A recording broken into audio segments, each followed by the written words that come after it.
designer. So I have a lot of things to share with you, I hope.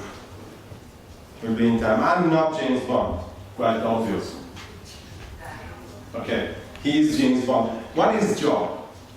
What is his job? Spy, a secret agent. I think he had also the physical role of secret agent. He speaks and moves like a secret agent. I mean, he dresses like a secret agent. His wardrobe is full of clothes to a secret agent. I think when he was a children, if someone asked him, what you will do when you grow up, I think he will say, the secret agent. And what job will you do is one of the most demanding questions we can have to answer, unless you have James Bond or a fictional character. Because the answer you will give will be addressed you were, and people get this people idea. They will expect that you always dress in the same way. And maybe later, you get struggling to change your own clothes. I thought I was a web designer some years ago, many years ago. I believe it, I wanted to be such a thing. So I had the full wardrobe of web designer. But then I received a message by email from the United States, and those words radically changed my idea about creativity and work. Since 2012, the author of this email is passed away. And I would like to introduce him to you today. Who is remembering what it was like to do web design I think, 20 years ago? There should be audio on this slide.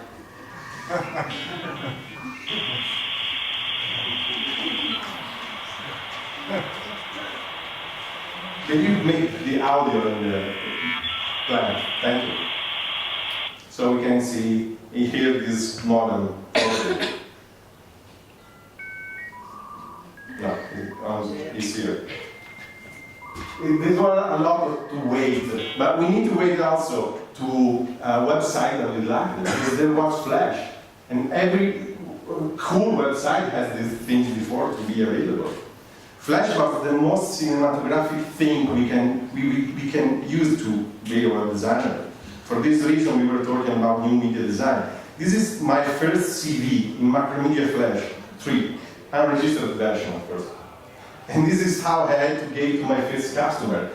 He has only Mac computer, so he can read this Flash executive. It's weird. But when they asked me, what's your job? What I was saying was, I'm doing websites. That was saying, carving diamonds, building cathedrals. I'm building your future, man. The same question today is more tricky to answer, not only in my case.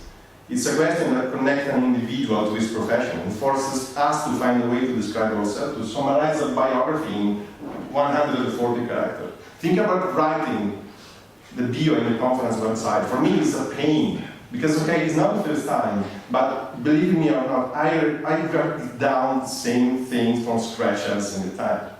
It simply doesn't fit for me a long time. It's the same when we ask you to make a short introduction where we meet someone. What the heck should we say in seconds? It will be reductive, it will be productive. Any definition we give about yourself will shape the way people will refer to us. Maybe it's because choosing a description is something fixed, it's a promise. We live in a constant change, we feel quite insecure about the future. That's why this one is one of my crucial questions. Am I on the right path? Am I with the right people? How can I get a clue about that, apart from my feelings that are mostly fears? I asked this question to a man. He was a famous creative designer. His name was Hillman Curtis. My name is Hillman Curtis. I'm a filmmaker, author, and new media designer.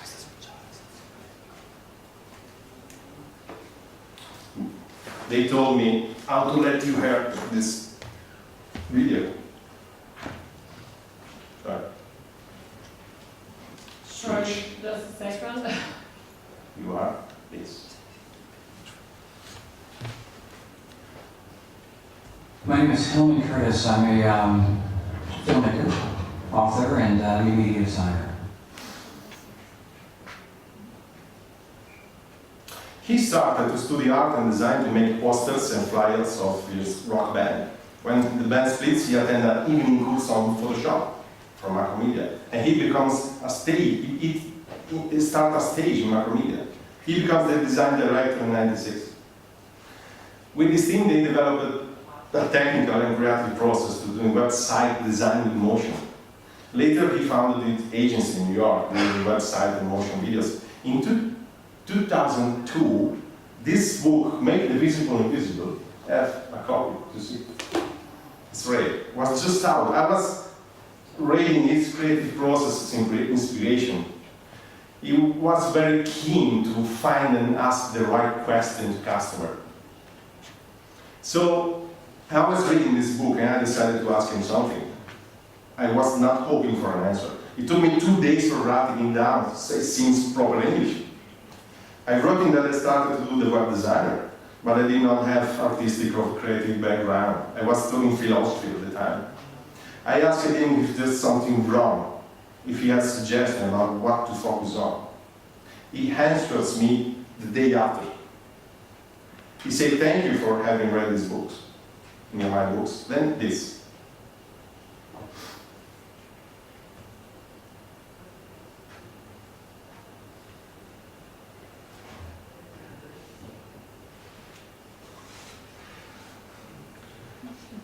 Now, in the last few years, I think he took the point.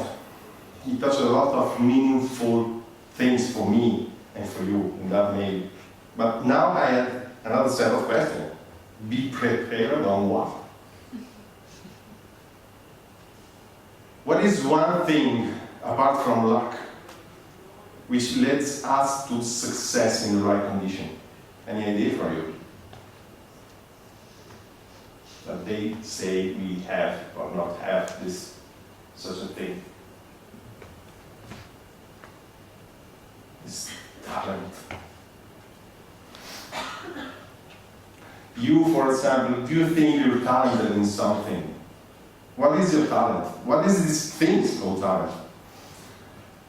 Historically, the company have two approaches to talent. The exclusive one, that it means that only the one with talent got promoted and growth and developed. So you can decide who to hire in the future. And company, in a couple of years, is made of the same guys. There's another approach that is X-inclusive. It means that everyone has a talent, and everyone in a team change the way the talent of the team will be. And it is big difference with these points of view, and maybe neither the wrong and the right. There's need to find a balance, starting from being aware of this difference. Ask you a question about that. Can you be talented alone?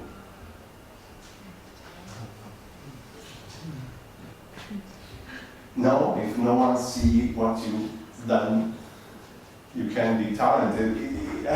Talent happens when someone is seeing the product, when its result can be observed. Talent is systemic, it depends on the situation and the context. We have the formula for talent.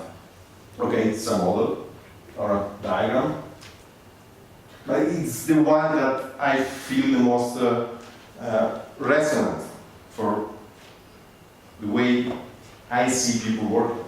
Should be clear that no one of these elements depends only on the individual. They're referring to the group and the context, to the situation. It's not something about you. Let's see better. What is competence? It is to be able to do something that is valuable to someone. This is constantly evolving. Take a look at what they say it's like to have the skills of a user experience designer. What the heck should be learned in order to succeed as a user experience designer? There are a lot of things to know. I think you are familiar with the idea of T-shaped professional, where we have a deep knowledge about something and a wide but light knowledge about the addition skills. we already had a P-shaped professional, because few vertical skills seems not to be enough for succeed if you're taking the challenge. We are ready, for me, in the M-shaped area, be aware not to become a combo-shaped professional. We can call ourselves professional at all. It's why we work in team, okay? So what is the real problem here is to find out right thing, and tend to choose to stick with this choice in order to see if it's the real one. Choosing is a major challenge today. There's so many options to learn, to study. We need fluid indication. But if we are a designer, we need to craft a map. Commitment is about purpose and clarity. We commit only on what we choose and what we can we feel in charge of. That's where different purposes need to be merged in a new different one and make sense for all in a team. It's about our choices. So we need to craft this story and story together as a team and stay with this decision. If we don't take time to understand if your choice is the right choice, we both stay between a role and another one, and we don't deep dive enough to make a difference. There's nothing more exciting to see things grow thanks to what we have done. It makes a lot of sense. And this is one of the many touch points of our journey as a user of own life, your own career. Who may be better at designing this experience, if not someone who's currently designing experience for others? So you can use the same skill. Contribution is a result, and while competence should be designed in advance, project designed, and commitment should be put in a project before, the contribution, we can know anything unless we see the results. It can be observed afterwards. For our contribution to be real, it should be recognized by someone, like the talent. And this recognition happens through feedback. What does it mean to be prepared about certain things? It means to work actively to all these three areas. This set of elements for me is like a fabric, a cloth. Have you never seen a loom works? It's such an amazing thing to see. And there's two different kind of elements here. It's called depth and warmth. So we can have tool like the vertical one that can be consistent, and our talent, our skills, our abilities can be the weft, the one that make the dress and the design, the pattern of the fabric. So we can work together about that. I want to share with you a couple of tools to work on the three areas of the talent in your team. And have you noticed that this is a map? That's why I like this metaphor for the user experience design, because it's a map. It's something you can. So, tools, competence. Competence is about having the right people with the right skills in the right moment. I tell you, it's not about luck or magic. It can be designed on purpose. You have only to make this process. I try to describe it. First, you need to list all the deliverables of your team.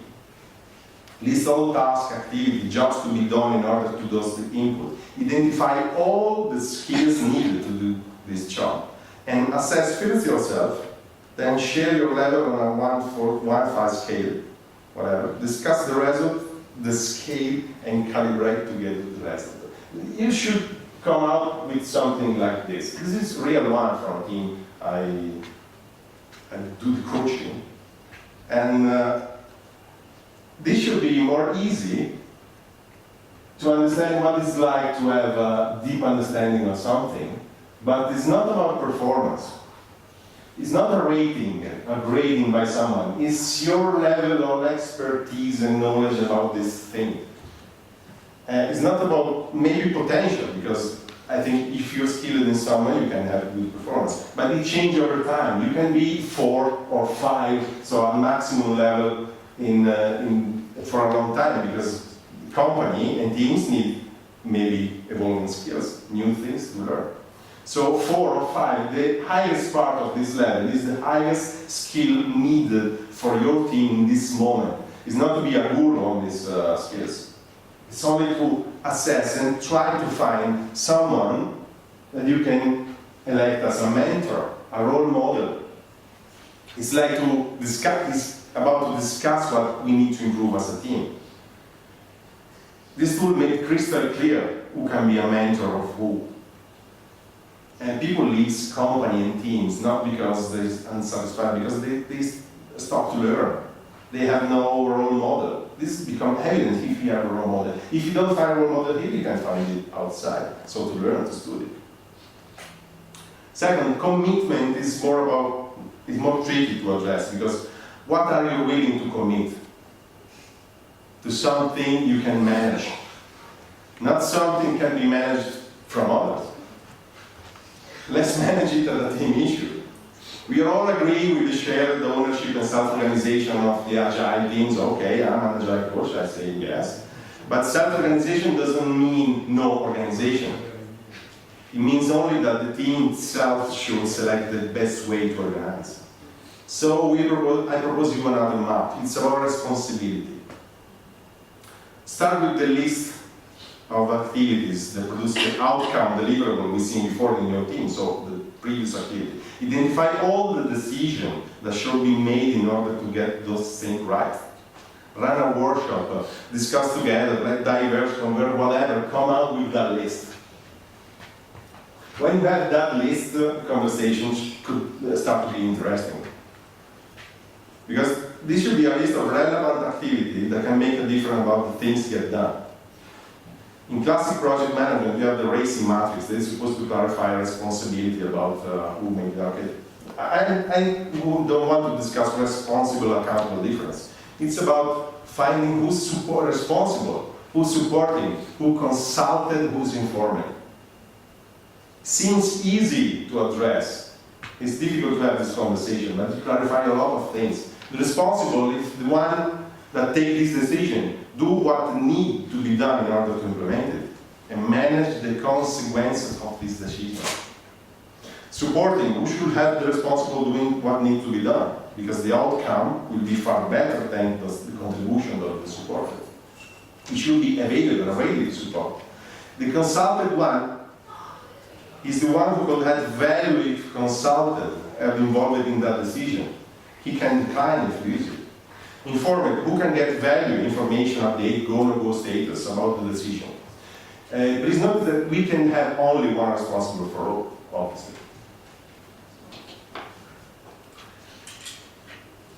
Can be a tricky discussion. Good luck. Third tool. Now we have the right skills. We have managed the responsibility.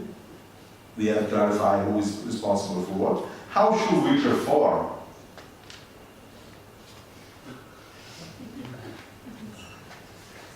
We can't predict. We should say nothing about our work performance unless we have results that can be observed and someone finds some value. For our team's outcomes, user experience, the customer satisfaction should be the ultimate performance indicator. But, okay, apart from our customer, who can tell us something about the effectiveness of our work as a team member? Our team member. Performance is measured afterwards, so we need to have done some work together. The problem with feedback is that it's far away beyond an easy thing to do. Feedback is not only hard to give, it's hard to receive. We often avoid to give feedback to someone because we are afraid to get their feedback about what we're doing wrong. But I still need feedback about what I'm doing well, what I can improve. Because I can improve by myself and with the help of others in my team. Let's make it a team tool, also the feedback. Simply ask everyone in your team to answer these 5 questions about other team member. Okay, there's no 5. There's a trick in the third.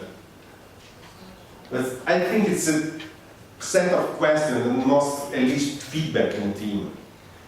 The most important one for me is the latest, the 4th and 5. How could I improve your work in the way I behave? And vice versa. You could ask people outside your team also to give you feedback. Collect these answers privately for you, and share only if all the team members agree to share this. Follow up with someone you need to understand better. Ask someone to help decide what to improve. Trust me, it's one of the most powerful tools I've used in years in my teams. We also, how many times? 10 minutes. We also made a couple of years ago, no, maybe 4 years ago, another canvas. We had a problem with alignment of careers and purposes and all the things you've seen before. So we have took the lean canvas and we have transformed it in a model to discuss about roles and career. We have made these things that has evolved in time.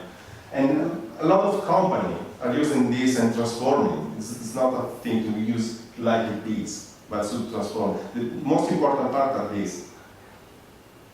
So having a discussion with your peers, with your colleagues, with your employee, with your boss about what you like to do, what can you feel in the flow.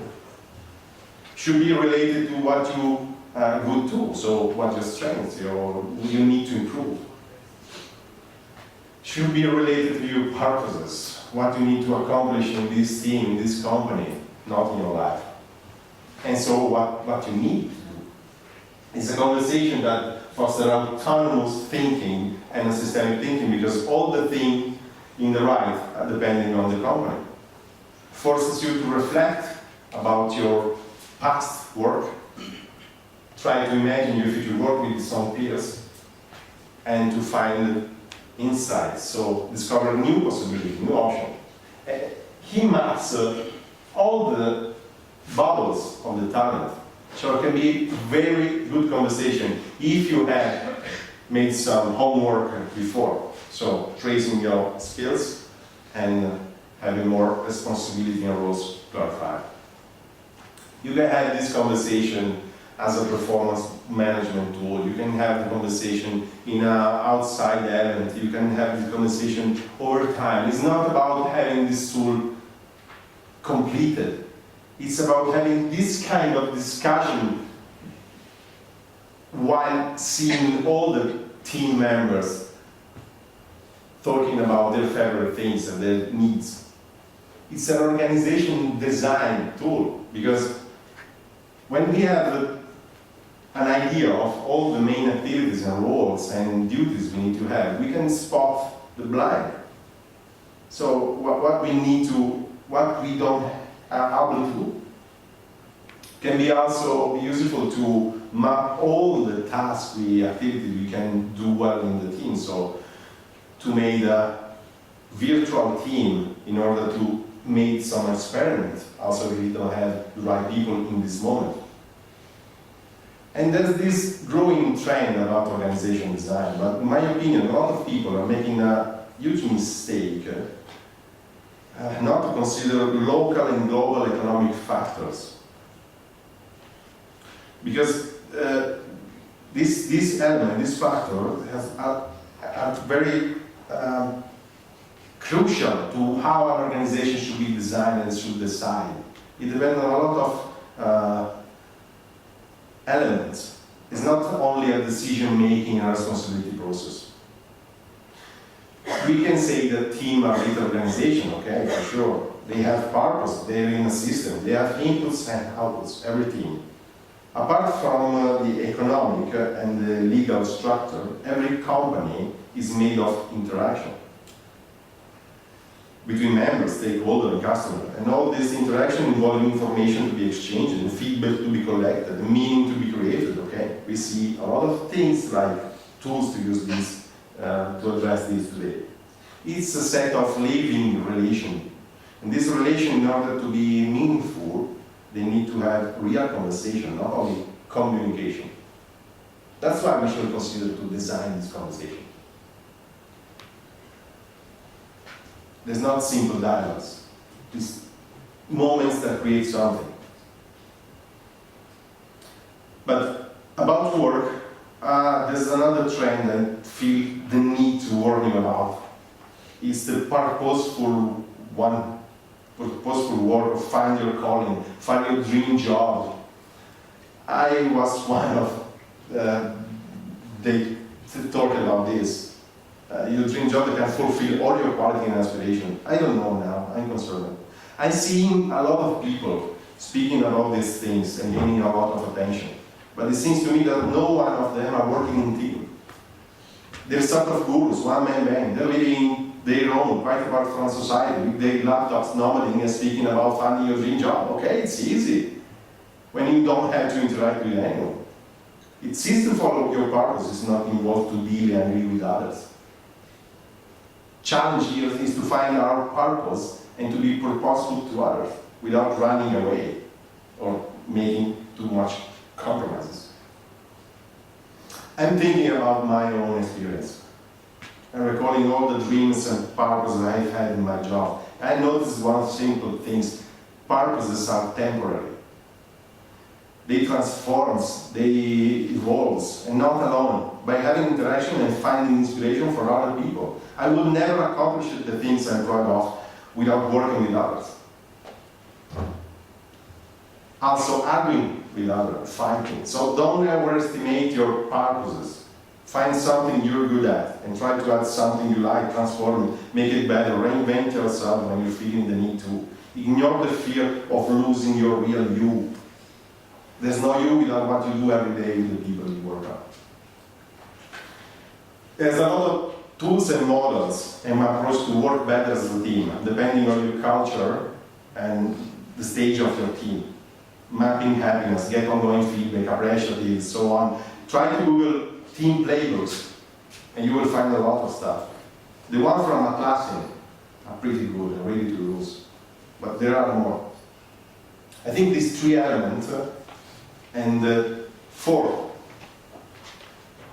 could represent that loom in which the fabric and your clothes can be more colorful. And they told me in Italy it's a coco. Okay, I know the fourth, so in coco is more related to chickens, I think. These tools I share with us, with you, they are focused on doing stuff. We used, in my teams, we used to adopt this tool while trying to experiment the way to improve how to be more effective in what we are doing. Remember that you are in a team in order to design something real, not to be friend. Let your outcomes drive your team design and mood. We can be friend and happy only where we are doing stuff. So to be a team member, my point of view is to be a user of a journey that depends also on us. It should be relevant, not heroic. Because when we ask ourselves why we're doing all this stuff, we can't agree more with my master said about the purpose of the new media design.